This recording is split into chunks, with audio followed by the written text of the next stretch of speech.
Ladies and gentlemen, boys and girls, and of course, various and sundry humanoids, welcome to the channel. I'm Cap. This is my place. Today on the channel, we're going to take a look at the terminal ballistics. In other words, what bullets actually do inside ordnance gel from distances of 15 yards and beyond. As always, please remember to like, share, subscribe, and leave a politely worded comment in the comment section down below.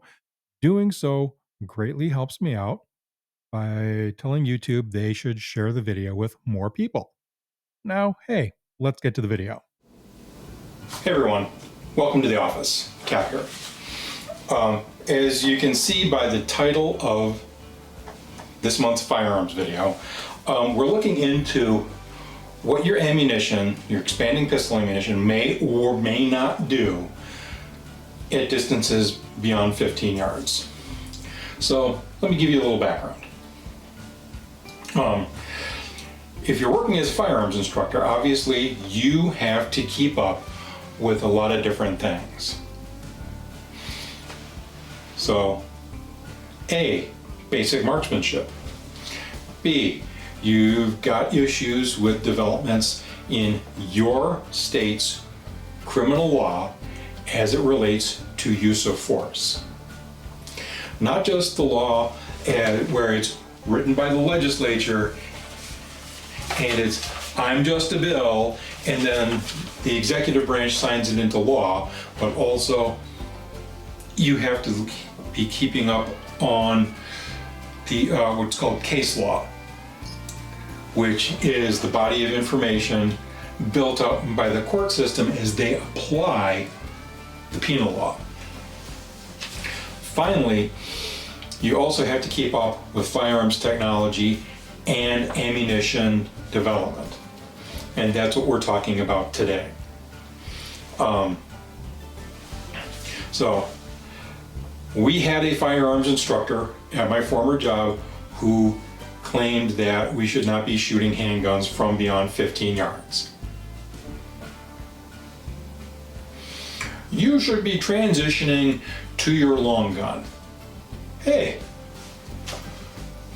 jail transport officer, we don't have long guns when we're standing around in the emergency department at some local hospital. Should I pull an unauthorized long gun out of my rectal orifice? And you, sitting there at home, or perhaps time thefting from your boss in the bathroom, watching this video, are you walking around the parking lot of Walmart with a long gun? Well, if you feel like you need a long gun in the parking lot of Walmart, I think you're going to the wrong Walmart. You don't have one either. So where is this long gun supposed to come from for you? So let me stick to this right here, guys. So I believe he's wrong. And I'm sure he is not the only so-called firearms instructor who has said this kind of thing to his students. So, first, why? Why do they say this? Well, I think I just went over that. They have the opinion that it's lost so much energy beyond 15 yards from the muzzle that it may not expand properly, and I'm saying that's a weak argument. Because, firstly, expanding ammunition has improved greatly over the last 40 years. Bullets expand more reliably, including at distance and after passing through clothing and other barriers. Why is that? The alloys, the lead alloys that make up the core of our expanding handgun ammunition are not the same as they were 35, 40, 50 years ago. The copper jackets are not the same. Back then, expanding pistol ammunition was constructed very similarly to rifle ammunition. And we all know that the case capacity in rifles for rifle ammunition is much greater in relation to the weight of the bullet. There's so much more energy in that bullet than there is in a pistol bullet. Everything about the construction of the bullet has changed. Again, guards and other private persons probably don't have a long gun available in a public place. If you're a police officer, I hope to hell that your department is providing you with at least one long gun, even if it's just a pistol caliber carbine. Okay. Finally, C, because I can't read. Consistent with your state's use of force laws, and as always, we have to be consistent with our state's use of force laws, whether you agree with them or not. Any hole that you can put in an assailant that causes pain and blood loss helps protect you and other people around you. Having actually seen someone get shot, okay, having actually been present when someone got shot, he didn't feel the pain immediately. But at about the 2-minute mark, oh, he was in plenty of pain. So let's head out to the range and set up the camera, and we'll take a look at the rest of this here.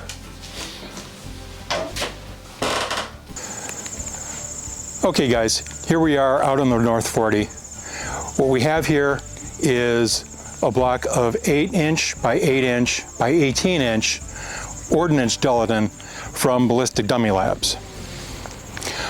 What we're going to do, we're going to shoot it from 15 yards with 1 round each of 9mm, 40 Smith & Wesson, and 45 ACP.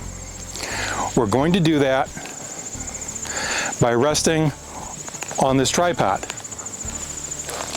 So, what we should be doing with our training and why. So, first of all, guys, we should be shooting scoreable paper targets on a regular basis. That lets us know about how we're doing accuracy-wise. Because of increased difficulty, with longer distances, with the short sight radii on our handguns, that gives us a higher difficulty, and that therefore, as we shoot at longer distances, we increase our skill. That's a confidence builder. Once we shoot from 15 yards, we're going to come back here to 25.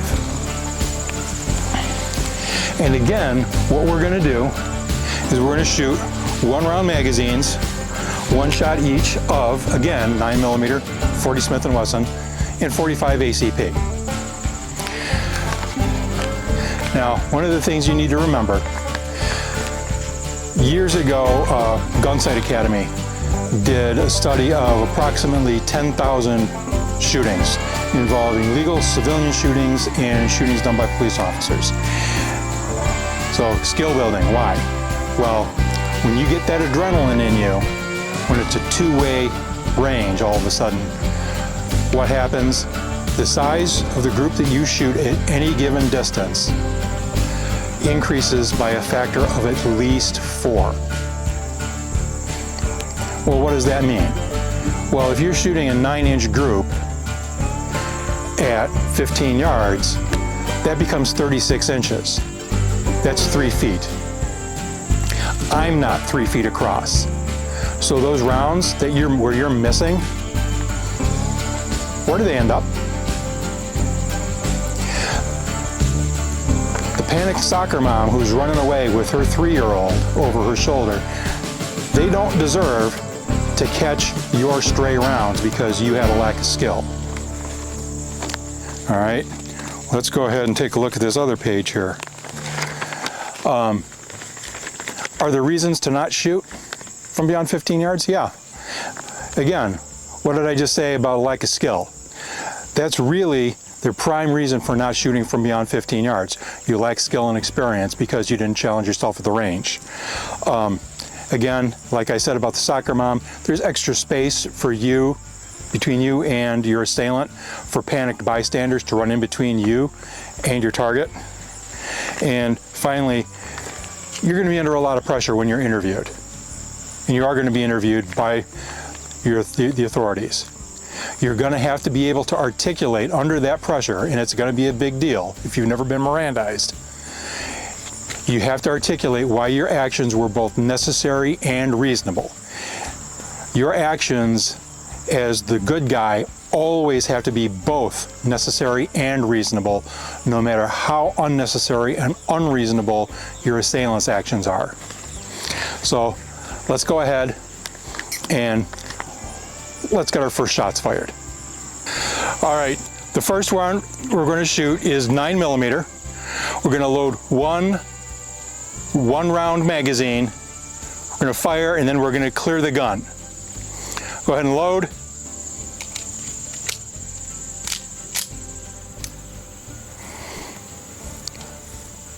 Firing.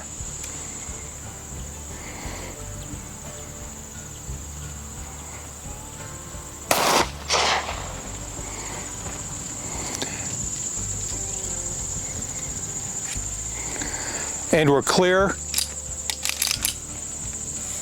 Again, loading one round magazine of 40 Smith & Wesson.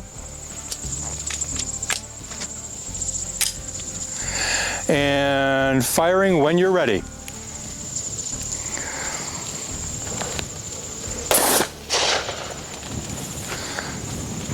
And we're clear. Loading one round of 45 ACP.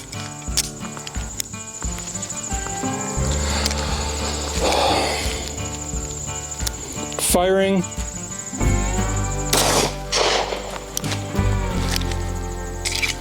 And we're clear. Okay guys, our first shot down here is the 9mm. Highest velocity round, lowest mass, penetrated the farthest at 15 yards. Second is our 40 Smith & Wesson, and down here, same penetration as the 40, we have the 45 ACP. As you can see, it looks like the 40 and the 45 each lost a pedal. Oops. The 40 and the 45 each lost a pedal, it looks like. We'll know when we dig them out. So let's shut the camera off and do that, and then we'll move back to 25. Okay, loading one round of 9mm. And firing when you're ready.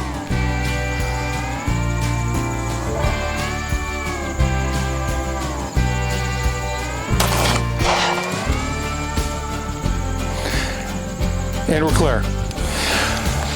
And loading one round of 9mm. And firing when you're ready.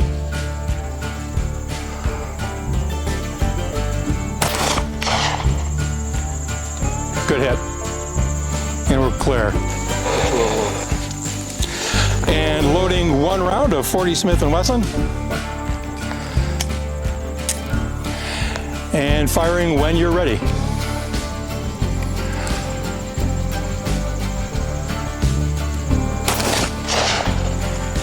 And we're clear. And loading one round of 45 ACP.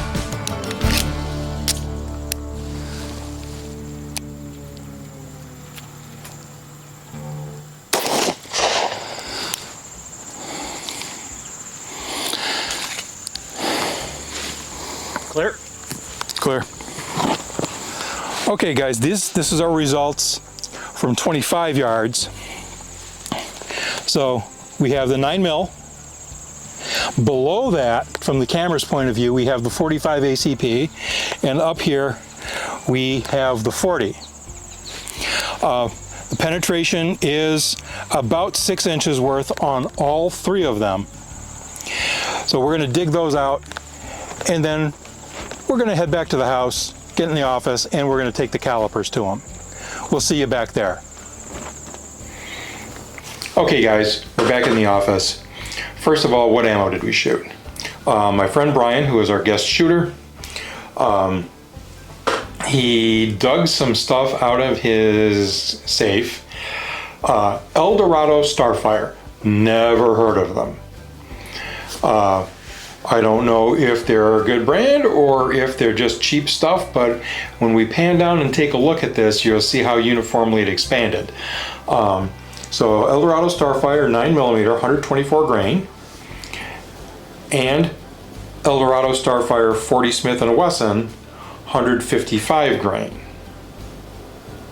Finally, the 45 ACP was the Federal HST, or was it the Hydroshock? Either way, 185. Let's quick pan down here and take a look at the ammo itself. All right. So what do we have? What are our results? Well, the 9mm,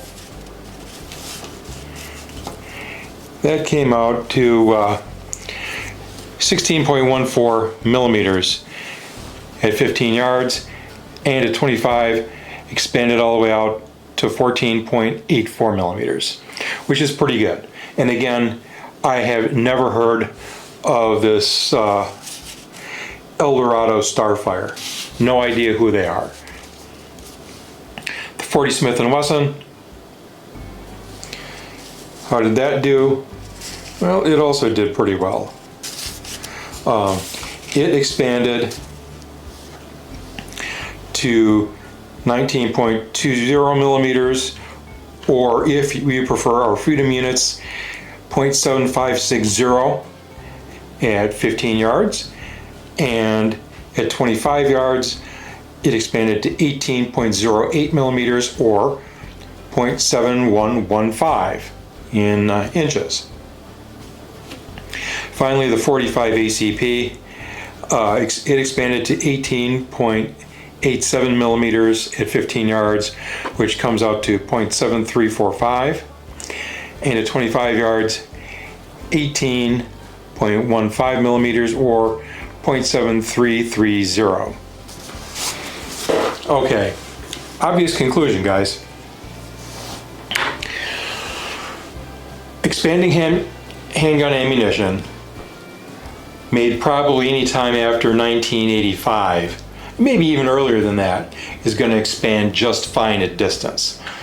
So we really, guys, need to keep up with developments in firearm technology, including when it comes to ammunition, just as surely as we need to keep up with developments regarding the law.